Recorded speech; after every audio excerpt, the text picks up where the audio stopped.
All right, so I was just doing a little research for the recent elections in Ireland, crunching numbers, and in the background I had Carl's WATP's emergency episode about John Melendez getting porn bombed again.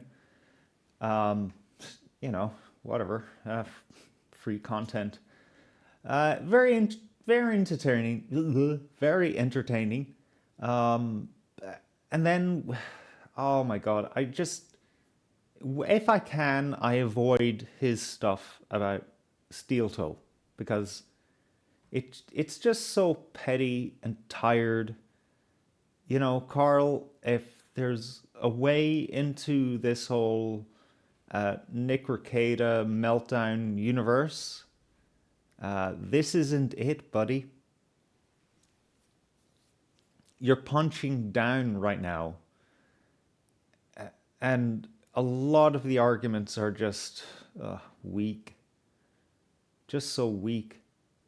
So I've been following WATP for fucking years. Honestly,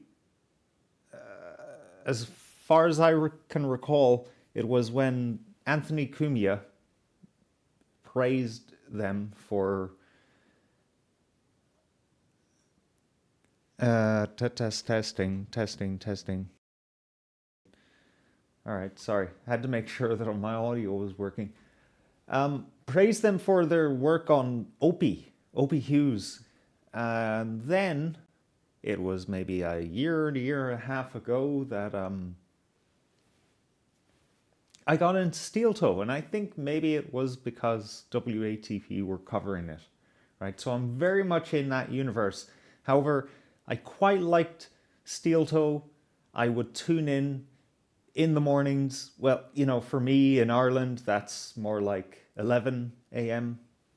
Because, you know, it was just fit into my schedule. It was nice, you know, I just stuck it on and, uh, you know, it was radio. That's what Aaron likes to do, is radio. And there's a place for it, okay? And I liked it. Liked, past tense. It slipped. And now I know why it slipped. Because, well, on one hand, you had an over reliance on the chat. That's one thing. And then drugs. Drugs were a big part of it. And I know because I've had my time with drugs, just like a lot of us out there. And if you're trying to be an entertainer on drugs, it doesn't really work out. There's a lot of evidence online of me where that's like, uh, you know, very clear. Those things don't mix. All right, so with all that said, I want to come to the defense of Aaron, right? But first, I must critique him, all right? He's kind of coming across as a bit of a grifter right now. And this is partly why Carl from WATP is milking him. You know, he's a lol cow to some extent, right? So, with that said, we need to, and you know what?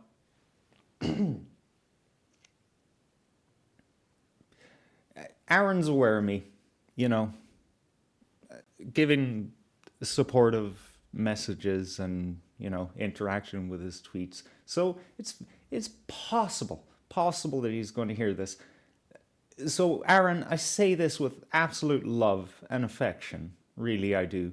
Even though you basically accused my parasocial friend, little Lemmy, of basically orchestrating the end of your marriage or something bizarre like that. Even then, I still have a soft spot for you, and I say this in love. People rail on you because you didn't raise the alarm, you didn't go to the authorities when, you know, you saw Nick Rekieta's children living in squalor, essentially, going hungry, going without fresh clothes, and bathing as well. I'm going to defend you, but you're not going to like it. And all of these Aaron haters, listen up, okay?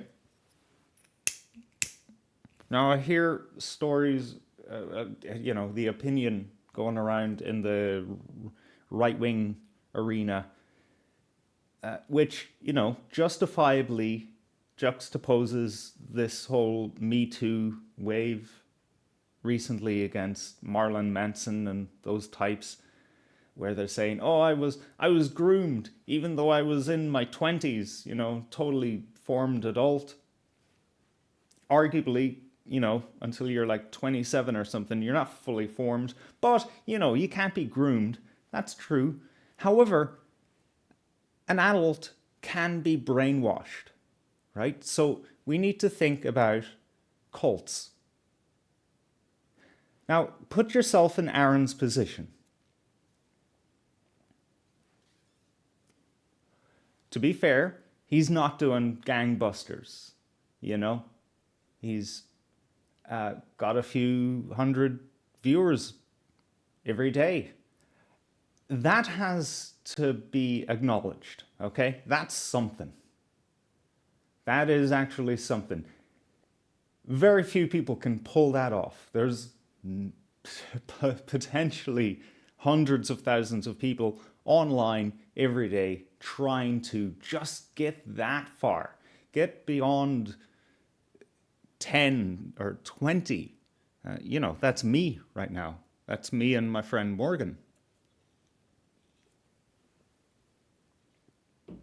Now imagine that you meet a fucking rock star in your field, that being Nick Rekieta, right? And you're having a good time with him. And I don't know the sequence of events here, but I can kind of guess them, right? Where, slowly it comes out, oh yeah, we're swingers. Slowly it comes out, oh yeah, want a line of Coke? That, it's a good time. You should have a line of Coke. And then eventually, those kind of things escalate from there. Here's a few more lines of Coke tonight than you had other nights. You're getting used to it. Oh yeah, here's Molly, right? Oh my God, Molly. Look, guys, if you haven't taken that drug, then shut the fuck up, all right? Take a back seat and don't even think that you can discuss this at all, really. If you're just, and let me take a step back, right? Aaron, who's Aaron, really?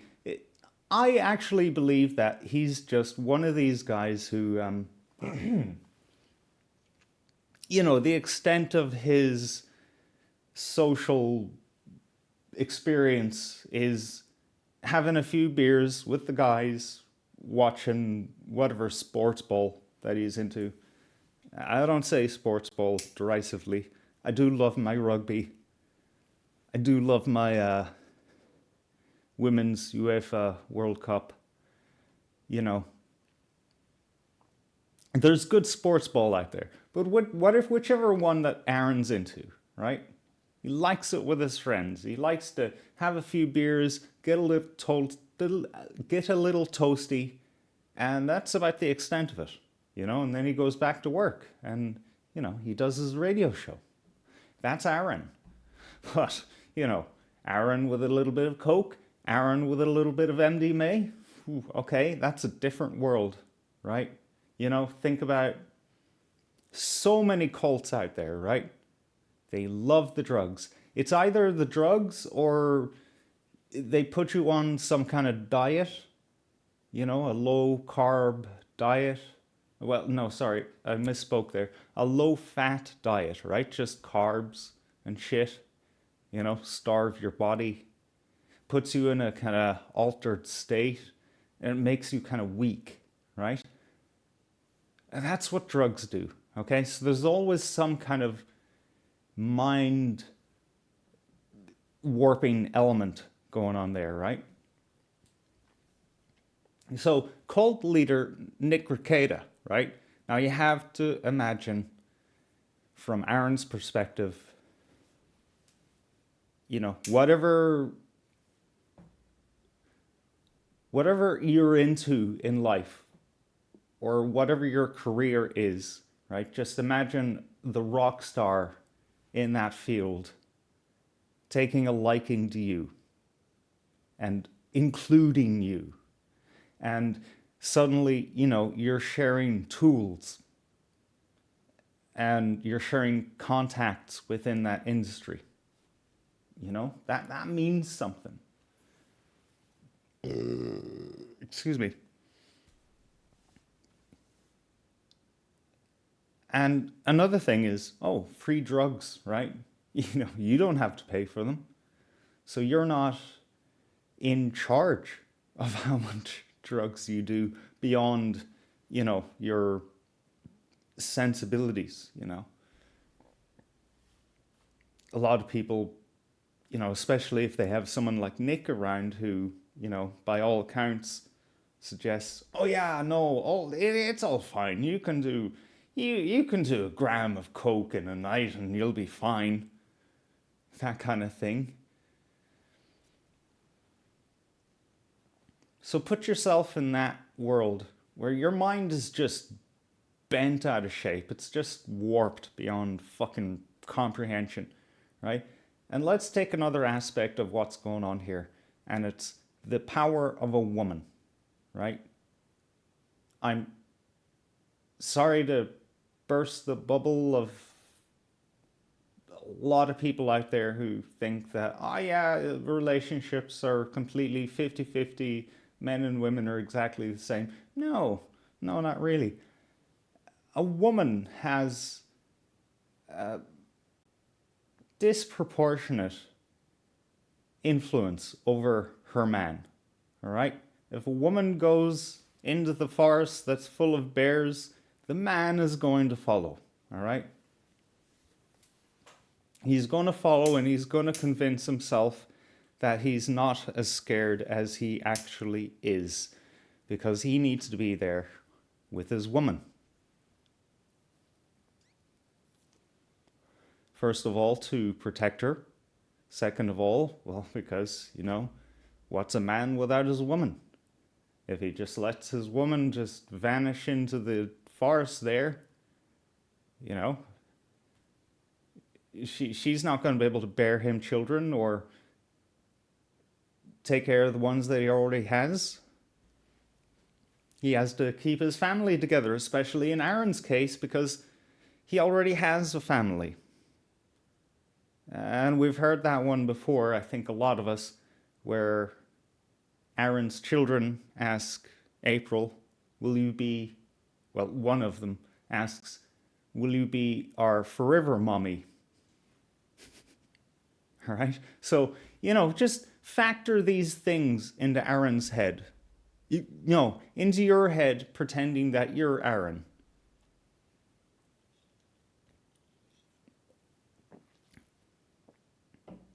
And then comes along woman number 2. Right? I genuinely believe that they were in love. Going by the text messages that Aaron has since leaked, at the very least, he was in love, because she acknowledges that he was in love with her. But when things go south, it's very likely, depending on how much a person views themselves as a victim in a situation, they're going to make it look like, actually, no, I wasn't in love, but you were. And I sacrificed myself for you. which leads to the ongoing theory that what Kayla was doing was keeping Aaron distracted while Nick had his way with Aaron's wife. That sounds a little convoluted, but it's very plausible. But either way, he had a second woman fucking with his head. And I'm sorry to say, us men, we are weak, fallible creatures. You didn't hear about drugs before, really?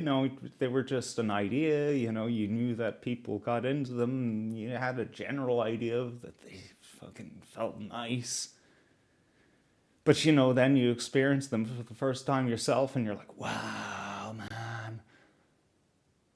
I am in a sea of infinite love. In fact, I am that sea of infinite love. I want to embrace everybody. That's the peak MDMA experience, and it's fucking fantastic. And a lot of people try so hard to get back to that peak experience, but it's not guaranteed for a bunch of different reasons. Sorry, I got lost there. I don't touch that anymore, precisely because I've lost that peak experience, and I ain't chasing no dragon anymore. But I have done, and I can relate to those who have, And it's very possible that Aaron just got lost. He got lost in the moment. Granted, that moment was 6-9 months? Yeah, it's a long moment, but still, it's a fucking moment. It's called a trip.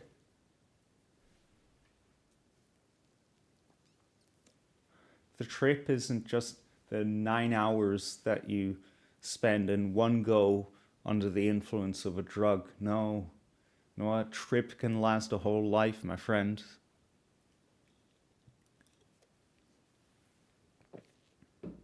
Especially if you're not just tripping on drugs, but you're tripping on 2 women. And you're tripping on the idea that, hey, this Baldo guy can really get me somewhere in life, Maybe he can get, give me some scraps off his table.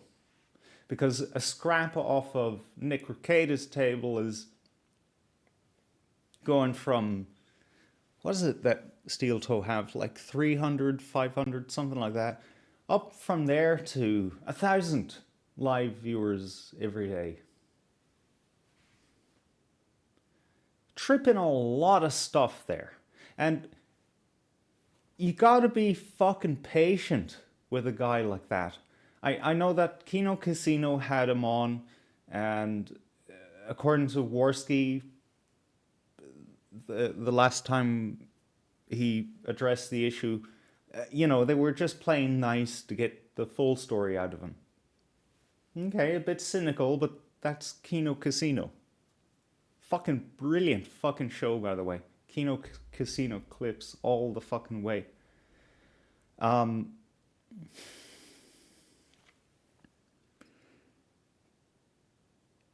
He was lost, The big thing for those guys and for Carl is that, you didn't come out with the truth all at once. Honestly, I don't know if he knew the truth all at once. It kind of sounded like he had some kind of thing that was similar to PTSD, where he was just beginning to go back to normal. Because I saw that in his on his stream and on his tweets, where he said, you know what, I think I'm just gonna, go back and do some golfing, You know, I know that sounds sad and whatever, but, you know, I want to do it. And he showed a picture a few days later on his Twitter of him golfing or something that indicated he was golfing. I said, dude, that's just what you need, man. You know, don't concern yourself about what that looks like or whether it's naff or whatever. Just fucking do it. You went through a lot, man. You just need to get back to yourself. And that was Aaron, in his own way, getting back to himself. All right? I notice the signs. I know how people tick. And you just got to watch. And yeah, like I started out with, look, he's his own worst enemy at this point. He really should just talk a whole lot less. But he was just reporting on his newfound perspectives of just what the fuck had just happened to him. You know? It's not great. It doesn't look good. It just happens that every weekday he does a show for hours on end. Of course he's gonna talk about that. There's only so much fucking stuff you can talk about when you do shows that much. All right? You eventually start talking about what's on your mind, especially when the chat is prompting you to do so. It's a clusterfuck.